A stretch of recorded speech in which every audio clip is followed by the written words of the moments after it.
what is actually happening out there now. We had seen set by our earlier panel speakers. But it would be interesting, I think, to hear from Lynn Glover, who also has a background as a pioneer of radio, but has a slightly different view from Jimmy Gordon earlier on. And it might be another way of just setting the scene up for a couple of minutes as an idea of how these kind of thoughts are being interpreted by people who are out there on the ground. So I'll just ask Lynn to come forward just to say a few words. Hi, thank you. I wasn't just sitting there twiddling my thumbs. I was actually standby with Jimmy. Didn't actually make it today, and I'm really glad that he did turn up. He has much better legs than I do. I was sad to hear, as you were probably, that he's agnostic on the subject of local television, but nevertheless it's quite inherent in him that he understands it intuitively because of his ILR background. And I similarly believe that ILR actually is the model for local television, and I am a true believer. We're going to hear in a minute about what's actually happening now, and it'd be interesting to hear how the lessons that these people are learning can actually be then interpreted by the rest of us who intend to get involved and are not taking it in the future. I believe that local commercial radio, in its early days, in its heydays, the days that Jimmy was talking about when his station was the first to go to profit, £100,000 in 18 months, with a start-up cost of £800,000. Can you believe that? In 1973. The business model for ILR has to be right, has to be the same revenue streams. The content model has to be the same. That's about programming. It's not about programs, individual programs.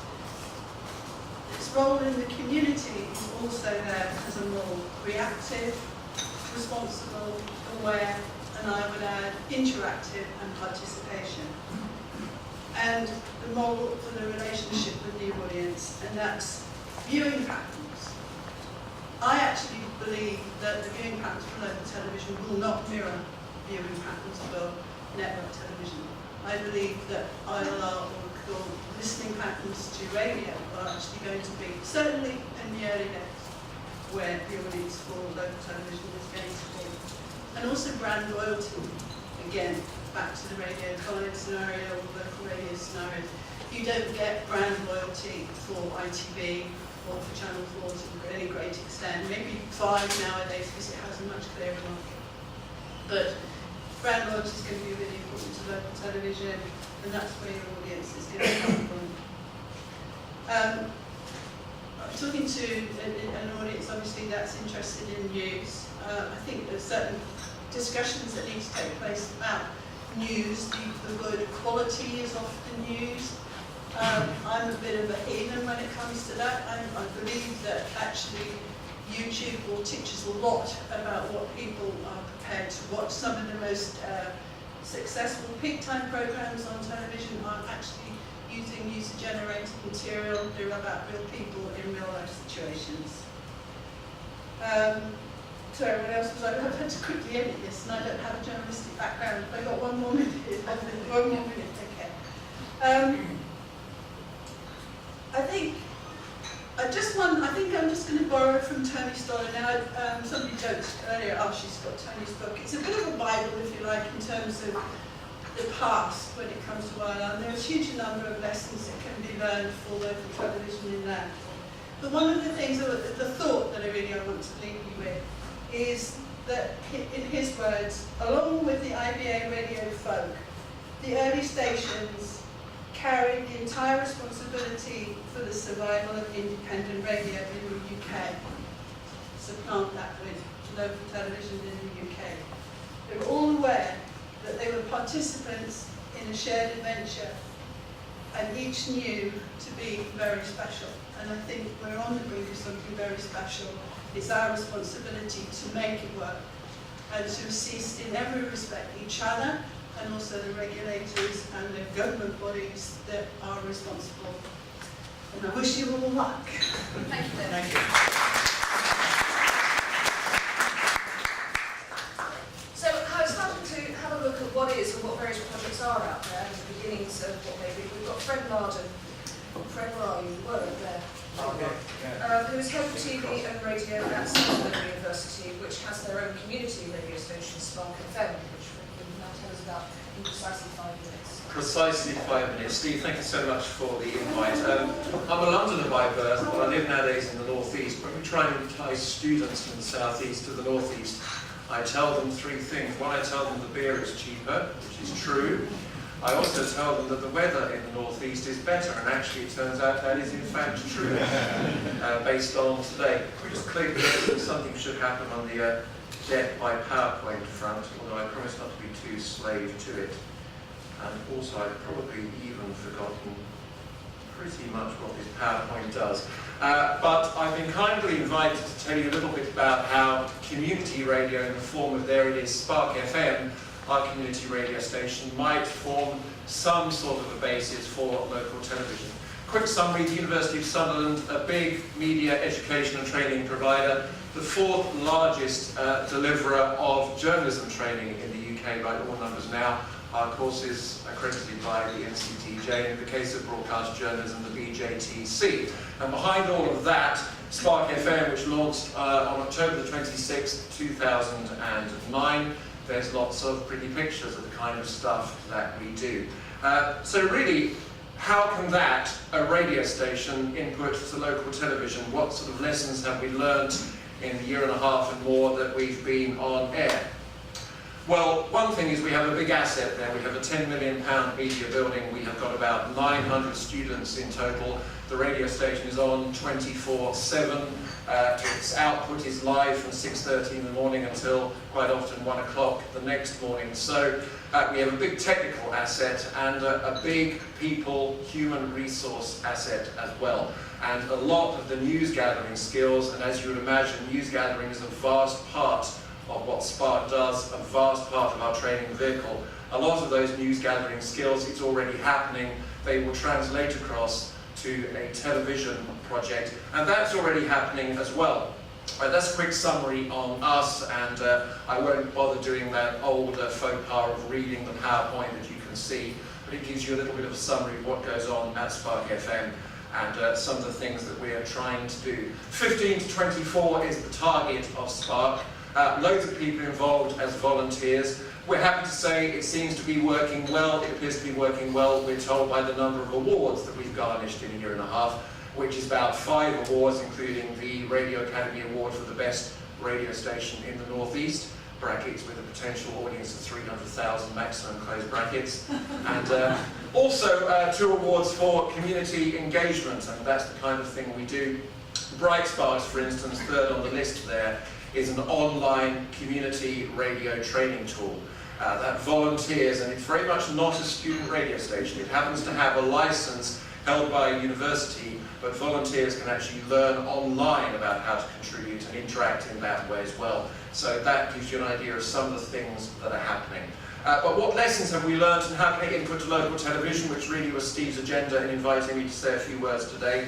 Well, first off, we have embraced the multi-platform thing. We don't talk very much anymore about 107 Spark FM. We talk more, even though we're lucky enough to have that 107 FM big transmitter, we talk more about sparksunderland.com.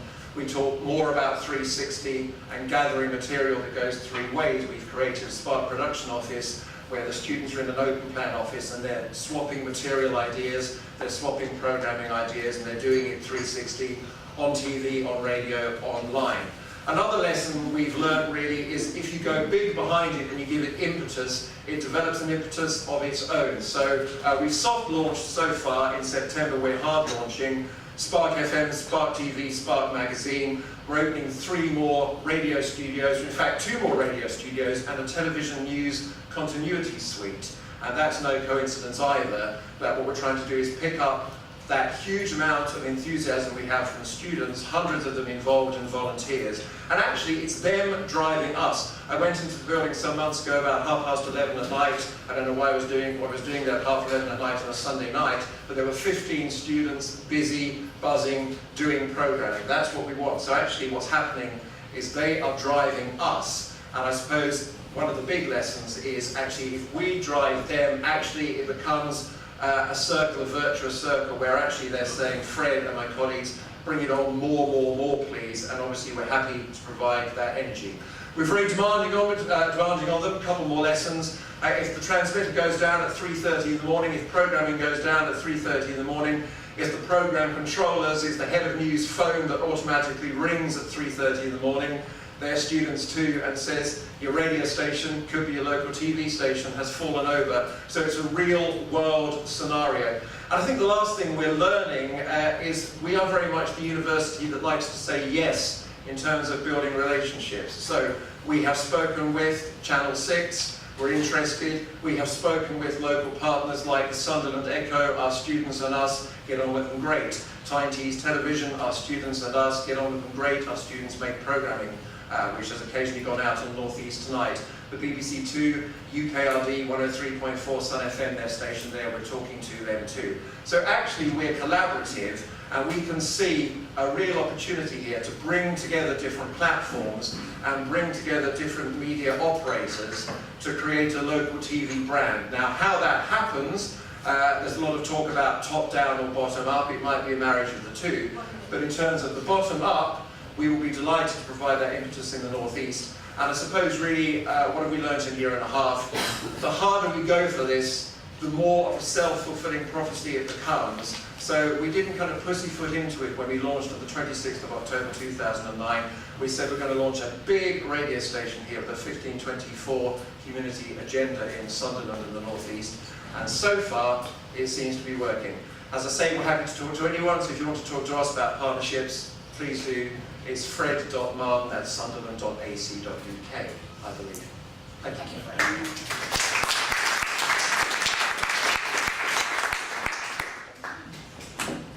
Thank you very much, Fred. Coming from a similar sort of place, but with plans that are perhaps even more advanced, the same sort of area as Fred, is Dr. Tony Daniels from Lincoln University. He's business development manager there, and will tell us how their experimenting community broadcasting, which many of you know is Siren FM, is also thinking about ways of morphing into a local TV outfit. So Tony, TV. Good morning. Just bear with me while I load my program slide.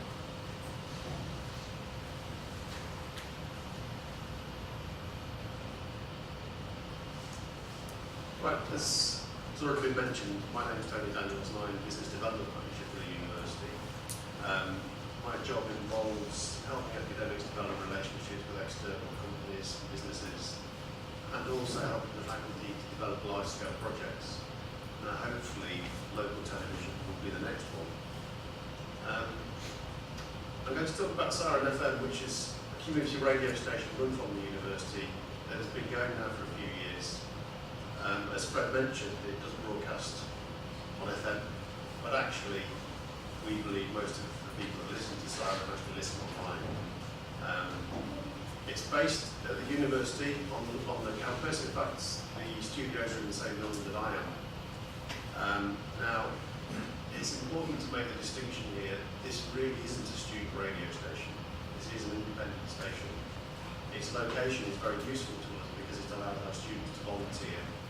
And that's very important. I'll mention that again in a minute.